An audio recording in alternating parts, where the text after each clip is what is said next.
Welcome back, dear listeners, to our journey through Bram Stoker's Dracula. After the suffocating horrors of Jonathan Harker's imprisonment in Castle Dracula, Chapter 5 brings us a much-needed breath of fresh English air. We now leave the journal entries and enter the world of letters and diary entries. Chapter 5, Letters, Lucy and Mina. Here, we meet two young women whose lives are about to be touched by the shadow creeping westward from the Carpathians. Their innocent correspondence feels like sunlight after darkness. But even in these bright pages, the first faint clouds are gathering. The chapter opens with a letter dated 9 May from Miss Lucy Westenra to Miss Mina Murray.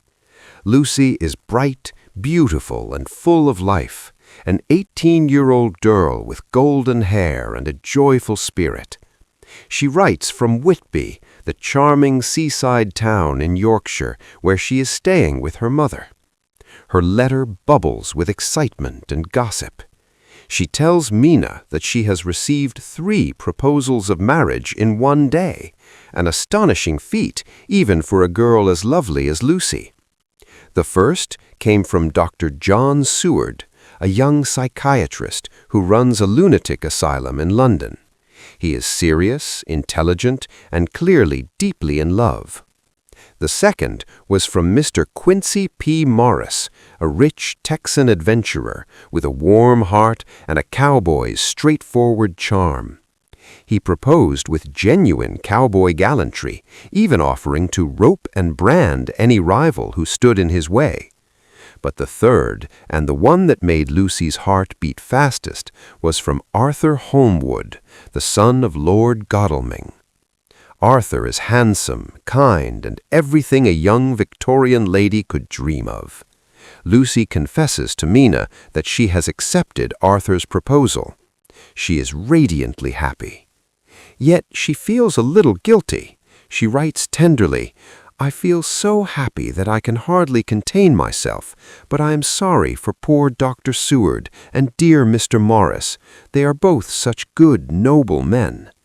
She asks Mina to keep her secret for now and promises to tell her everything when they meet.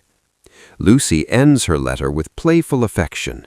"Tell me all about your own dear Jonathan. How is he? When will you two be married? I am dying to know every detail." The contrast is striking. While Jonathan Harker fights for his life in a Transylvanian castle, his fiancée, Mina, is receiving cheerful letters about proposals and seaside holidays.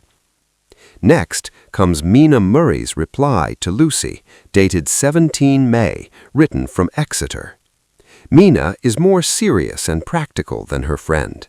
She works as an assistant schoolmistress and is diligently studying shorthand and typing so she can help Jonathan with his legal work once they are married. She writes that she has not heard from Jonathan for some time and is growing anxious. His last letters were brief and strangely formal. She tries to reassure herself that he is simply very busy with the Count's business in Transylvania. Mina shares her own quiet happiness. She and Jonathan plan to marry as soon as he returns. She has even begun practicing her new skills by keeping a diary in shorthand, exactly as Jonathan does, so they can share their daily thoughts like true partners in the modern age. She tells Lucy about the beauty of the spring in Exeter and how she longs for the day when she and Jonathan can settle down together. There is a touching innocence in her words, a quiet faith in a happy future that makes the listener's heart ache, knowing what we already know from Harker's journal. Then comes a short, worried note from Mina, dated 24 May. "Lucy, dear, I am so anxious. I have still heard nothing from Jonathan. The last letter was so strange, almost as if it were not quite his own hand. I try to tell myself it is only the distance and the foreign post, but my heart is heavy. Pray for him, dear friend." The chapter then moves to Lucy's next letter, dated 25 May, still from Whitby. Lucy is overflowing with joy. She describes long walks on the cliffs with her mother, the fresh sea air, and how Arthur writes to her every day. She teases Mina gently about her worries and assures her that Jonathan will surely return soon, safe and full of stories. But then a small, telling detail slips in.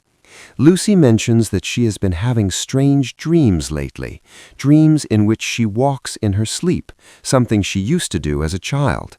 She feels unusually tired during the day, even though she sleeps long hours. She laughs it off as the effect of sea air and excitement, but the attentive listener hears the first faint note of something wrong. She ends on a happy note, looking forward to Mina's visit to Whitby in July, when they can talk properly about weddings, dresses, and all the wonderful future that lies ahead.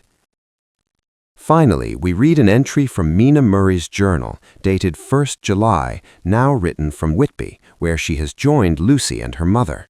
Mina describes the picturesque old town, the ruined abbey on the cliff, the steep streets, the harbor full of fishing boats, and the churchyard where old sailors sit and tell stories of wrecks and storms.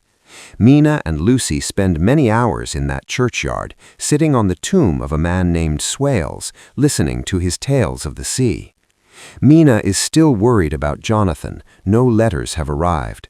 She continues her shorthand practice and her diary, determined to be a useful wife. She notes that Lucy seems a little pale and listless at times, though the girl insists she is perfectly happy.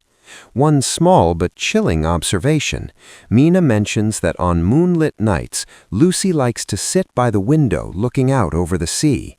Sometimes she walk-sleeps to the window and stands there gazing toward the east with a strange, distant expression. Mina gently leads her back to bed, but she cannot shake a growing sense of unease. The journal entry ends with Mina whispering a quiet prayer for Jonathan's safe return and for Lucy's continued good health. "Everything is so peaceful here," she writes, "yet sometimes I feel as though a shadow is stretching across the water from far away, but that is only my foolish worry, I am sure." That was Chapter 5 of Dracula, a chapter of letters and innocent hopes that stands in heartbreaking contrast to the horrors we witnessed in Transylvania. We have met Lucy Westenra, radiant and beloved by 3 good men, and Mina Murray, loyal, practical, and quietly strong. Their world is full of love, seaside breezes, and dreams of happy marriages. Yet we, the listeners, know what they do not, that Jonathan Harker has barely escaped with his life, that Count Dracula is already traveling toward England in a box of earth, and that the strange tiredness and sleepwalking Lucy mentions may be the first touch of the vampire's influence. Bram Stoker masterfully uses these bright, affectionate letters to make the coming darkness feel even more terrible. The contrast heightens the tragedy. We care so deeply for these young women precisely because we see their goodness and joy so clearly. The storm is gathering. Stay with us for Chapter 6, where Mina's journal continues in Whitby and the first mysterious ship appears on the horizon, the ship that will bring pure evil to English shores. Thank you for listening to these gentle letters that hide such gathering dread. If this chapter touched your heart or sent a small shiver down your spine, please like, subscribe, and hit the bell so you never miss another page of this immortal tale. Sweet dreams, dear listeners, at least while you still can.